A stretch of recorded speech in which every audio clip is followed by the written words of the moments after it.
Hey guys, welcome back to the Landlord Chick podcast. So, in this episode, we're going to talk about a decently common headache for rental investors, and that is the perpetually late paying tenant or tenants. In recent years, I've seen an uptick on the conversation on real estate forums regarding these types of tenants. And I think that's mostly because we're dealing with a lot of first time landlords in regards to the low interest rates that occurred the last couple of years. Then, obviously, what I often call the HGTV boom. People watch HGTV and be like, oh, I'm going to go do that now. So, we're going to dive into what are some of the ways that you can address this issue if you have consistently late paying tenants.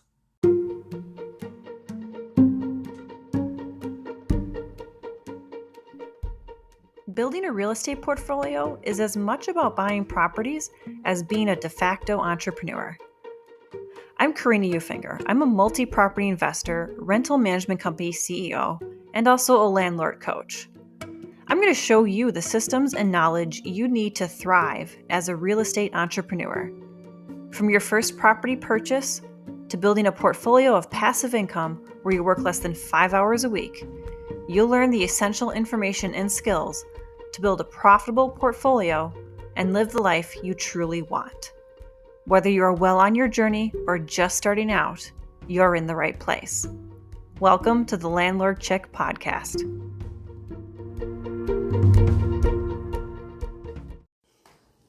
Okay, so the first thing I want to make clear is that when we're talking about consistently late paying tenants, we're talking about tenants that pay significantly after their grace period and very likely towards the end of the month, like in the last week or two.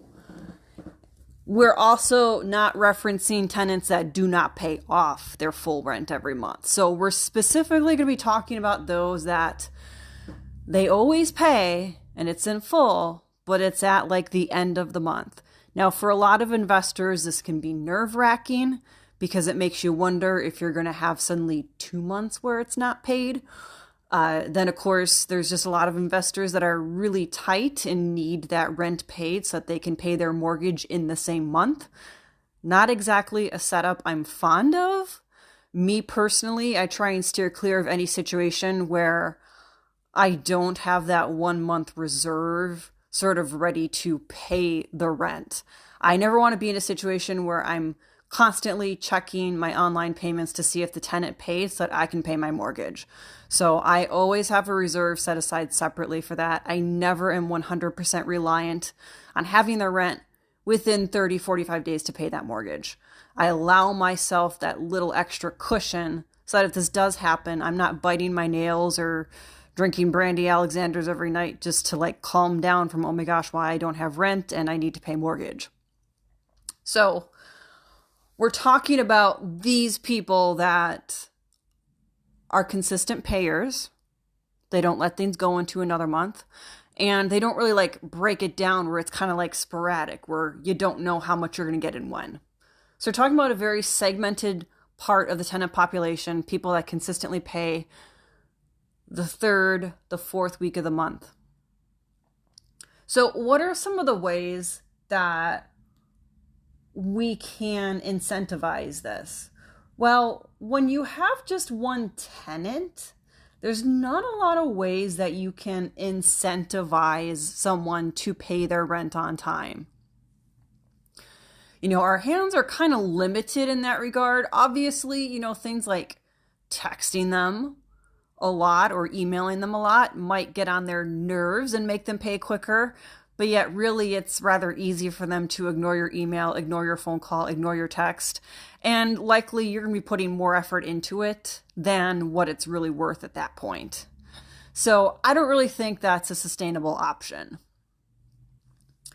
What I would first do is, let's say I am not who I am. I don't have all the experience that I have. I don't have all the knowledge that I have. I think the first thing I would recommend you look at is look at your late fee and how does it look in proportion to the rent? Because chances are if your tenant is paying consistently late and they're paying the late fee every month, just included it, chances are that late fee is not high enough. See, the late fee is meant to be the deterrent so that you pay your rent on time. But if your late fee doesn't really correspond with the rent, if it's not proportionate to the rent, it's really not going to be an incentive, because it's basically going to be, well, couch change to the person who's paying the rent. Let me explain this in real concrete numbers. So let's just assume you have a $50 late fee. You might think that's absurd, but let's just use that for this example. A $50 late fee on a rent that is $13.50 is really not going to be a deterrent, because $13.50 is a lot of money. Now, $50 in regards to that $13.50 is certainly not a high percentage. So if we were to kind of do like old school sophomore math with this and decide like $50 takes up how much of a percentage of $13.50, that percentage is going to be rather small. But if your late fee is $50 and the rent is $600, that $50 is going to be a bigger deterrent, because again, doing like sophomore math, $50 takes up a large portion of $600. So you might want to look at what your late fee is in regards to the rent. It's completely reasonable. I say this, but then I will also say check your state statutes. It's completely reasonable to have different late fees across different properties. Because let's say you have single family homes and you have duplexes, and then you have multifamily apartment buildings, so 4 or more units. Your 2-bedroom duplex is going to rent for more than your 2-bedroom apartment, typically, depending on amenities, things like that. But typically your 2-bedroom apartment is going to be the least expensive of this whole equation. If your 2-bedroom apartment rent is, let's say, $800, and then your duplex 2-bedroom rent is, let's say it's $1,300, and then your single family home rent is $1,800. A late fee that would be a deterrent to the 2-bedroom apartment is certainly not going to be a deterrent to the single family home who pays $1,800 a month for rent. So in that regard, you would definitely want to have multiple late fees by property. Make sure it is proportional to the rent. So what I would do in that situation is maybe the late fee for the $800 apartment would be $65. For the duplex, maybe it's $85. And then for the single family home, probably something over $100. But again, you've got to check your state statutes in regards to like how much you can actually charge. Some state statutes will limit it either by saying late fees can be no more than $200, or late fees can be no more than X percentage of rent. Just be sure that what you're going to change it to flows with your state statutes. So maybe that's a way that you could address this, is if you have this tenant and maybe her rent is $1,000, her late fee being only $50, that's likely not a big enough deterrent for her. So when you have the opportunity to adjust it, you should do so. Now, having the opportunity to adjust it will come at lease renewal time. So if she's on a term lease, if she's locked in for any number of months, you have to do it when the new term begins. And per your state statutes, you're going to have to give her certain amount of notice in regards to the changes of the policy. Now, if you have a tenant that is a month to month, in most cases, you will be able to then just issue a notice of the change of the late fee. But it couldn't be like, oh, you're getting this notice February 1st and congratulations, in February the late fee is now going to be $100 instead of $50. No, it's got to be you're issuing it in February, but it isn't going to be effective until March, or maybe even a little bit later than that, maybe April, again, kind of depending on your state statutes, because state statutes might say that tenants have to have at least 45 days notice of a material lease change. So Just be cognizant of your state statutes, do yourself a solid, do the research yourself, don't ask on forums like, hey, does anyone know what the rules are in North Dakota in regards to lease changes? Please don't take their word for it, because you don't know if the person that you're actually taking the advice from knows what they're talking about. But anyway, I digress from that point right there. So first step is to look at your late fee in regards to the rent. Is it proportionate? Second approach with the late fee, and again, check your state statutes, because I think there are some states that you cannot do this, but there are some states where you can do a per day late fee. So the per day late fee means that it will be charged every single day after the grace period expires until rent is paid. So if you have a grace period that expires on the 3rd, on the 4th day would be the first daily charge for late rent. Now, you'll have to check your state statutes for a few things. First, can you legally do this? 2, is there a limit on the amount per day? And 3, is there a limit on the total amount? It would be perfectly reasonable for a state to say the total late fee charge for the month cannot exceed $150, or it cannot exceed $200. That would be a totally reasonable justification from the state in regards to the late fee policy at the state level. So be sure that you know those 3 things from the state statutes. Because then the way this works is on the 4th, they get charged, let's say it's a daily thing of $5. So it's $5 on the 4th, $5 on the 5th, $5 on the 6th, $5 on the 7th. You get the picture.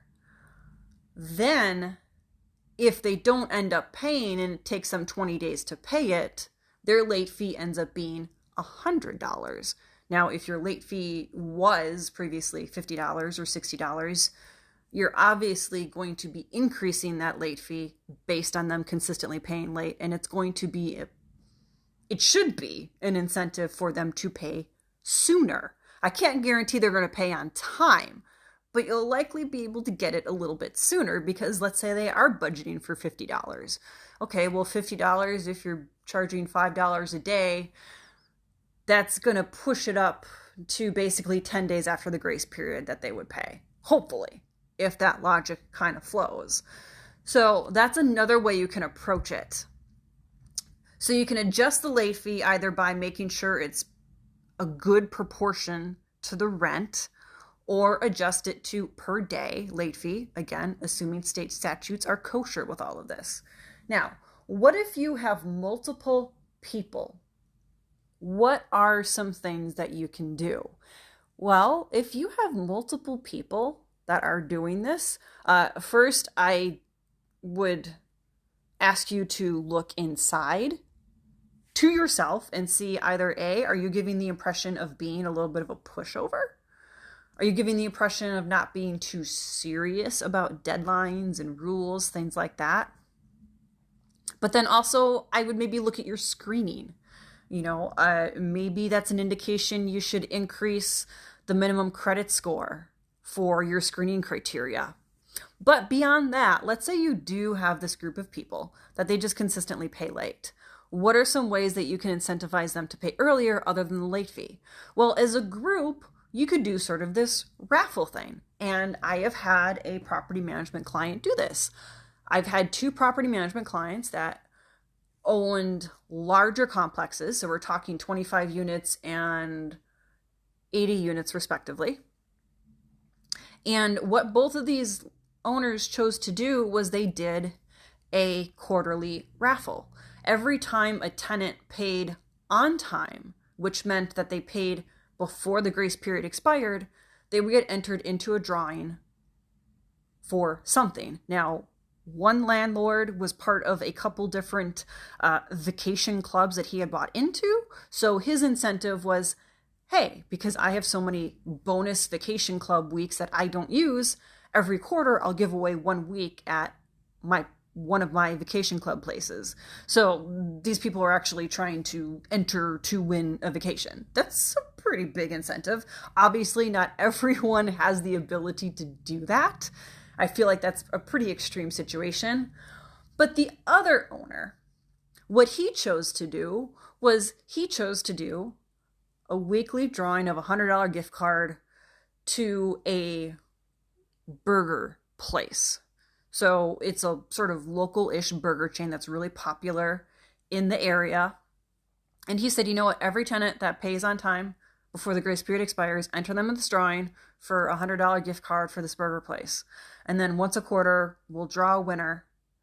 And then we'll just make a big deal out of it and say, oh my gosh, congratulations to so-and-so for winning the $100 gift card to blah, blah, blah restaurant.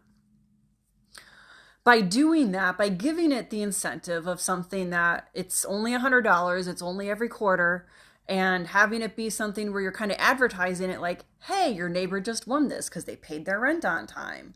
You know, maybe you should start doing your rent payments on time. It kind of gets the fire stoked and gets them burning.